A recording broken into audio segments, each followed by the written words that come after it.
大家好，歡迎再次收睇小弟嘅頻道。哇，今日呢單新聞咧就犀利啦！我睇嘅時候咧都真係嚇親。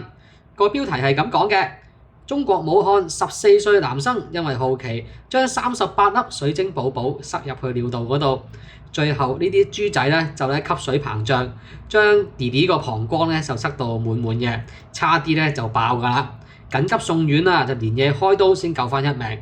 呢一單新聞咧，最近就喺連登討論區都好火爆嘅，網民都話好奇害死貓，仲有好多人都話：喂，以後真係唔好俾啲小朋友掂呢啲水晶寶寶啊！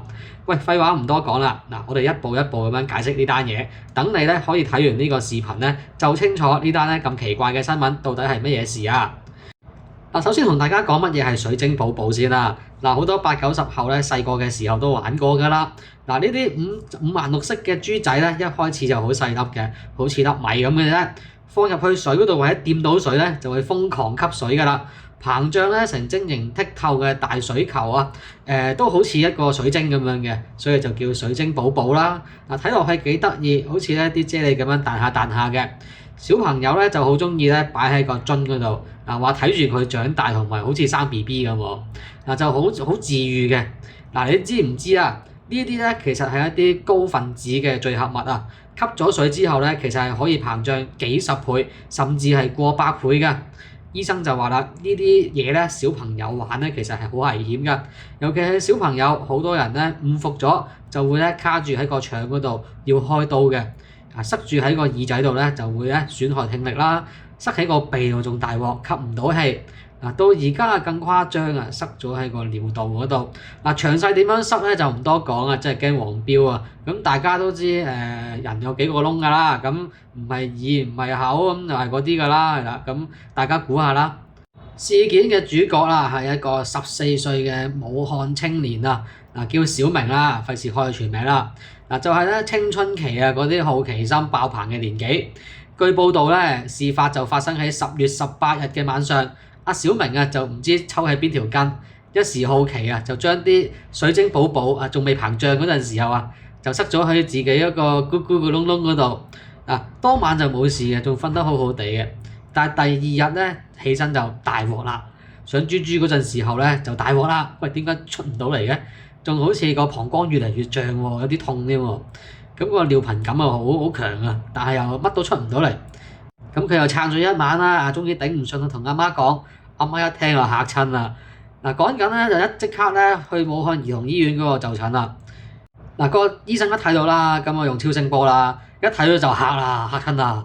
喂，個膀胱入邊點解密麻麻都係啲異常嘅嘢嘅？喂，兩邊嘅腎臟都開始積水喎，輸尿道都嚴重擴張。問咗半日啊，小明先至尷尬咁樣承認係啲水晶寶寶。嗱，將嗰啲豬仔咧塞咗落去之後咧，就遇到嗰啲體內嘅水分啊、尿液啊，咁啊瘋狂吸水膨脹，咁啊撐到成個膀胱都滿晒，差啲咧就出事㗎啦。咁啊屙尿屙唔出啦，差啲造成腎衰竭，甚至膀胱爆裂，真係隨時命都冇啊！咁醫生就話啦：喂，呢個情況好緊急㗎，一定要即刻做手術。咁啊凌晨啊都要做啦，咁啊即刻開刀啦。嗱，手術咧聽起嚟咧都好恐怖嘅，咁個醫生咧就用呢個內視鏡喺個尿道嗰度放入去啦，一粒一粒咁樣將嗰啲膨脹嘅水晶寶寶夾出嚟。仲有啊，你唔係就咁成粒拎咗出嚟噶嘛，可能會整碎嗰啲噶嘛，咁啊仲要沖洗下啦，咁啊確保冇殘留物喺度啦。總共咧就拎咗38粒，最大個粒咧成粒鵪鶉蛋咁大㗎啦。你諗下，本來個膀胱都唔係好大嘅啫嘛，塞咗38粒鵪鶉蛋咁大嘅嘢，仲要好似個氣球咁樣吹到脹晒，隨時真係噗一聲咁就爆㗎啦。手術做咗2個鐘頭左右啦，總算順利結束。小明做完手術梗係唔可以即刻出翻嚟啦，都要留院幾日。不過恢復得唔錯，可能年輕人啦，真係年輕人受過傷就好快會堅強嘅，係咪先？咁啊好快出咗院啦，咁都叫做執翻一命啦。咁但係點解呢單新聞咁爆咧？咁首先因為真係爆啊嘛，14歲嘅男生因為好奇將啲嘢塞咗入去，咁呢樣嘢其實諗都諗唔到噶嘛。咁有人就話啦：喂，係咪青春期荷爾蒙啊？又有人話：喂，真係比嗰啲愛情動作片仲刺激喎。更多人咧係擔心咧水晶寶寶嘅危險性啊。嗱，醫生特別係強調啦，呢啲嘢咧吸咗水係會膨脹得好勁嘅。一旦咧進入咗身體任何嘅窿咧，都可以造成堵塞。